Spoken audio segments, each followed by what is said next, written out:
kureka inzoga. Na wababa na wamama ambao wamekataa kuacha pombe. Hari ingumi zikundi byisi zigenda zanitsa amabere n'amatako mu nzira. Kuna wadada ambao wanapenda mambo ya anasa ambao wanavaa majipo yenye kupasuka, iminywa wagira ngo bararyana. Makucha na midomo unaona ni damu unafikiri ni wamwagaji wa damu. Amatwi barashyizeho ayandi. Masikio wameweka masikio mengine. Nibindi ntavuze. Na mambo mengine ambayo hayataji.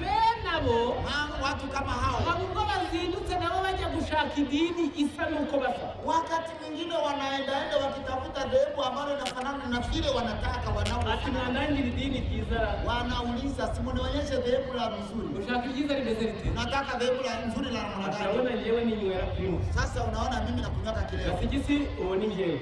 Mimi ninakunyaka kasiksi. Kanyanga uwo ni njewe. Arutuku mimi nakunyaka. Inzara na uzuko visi. Na wewe unaona vile nilipaka rangi. Ngiye mu bagorozi nikiingia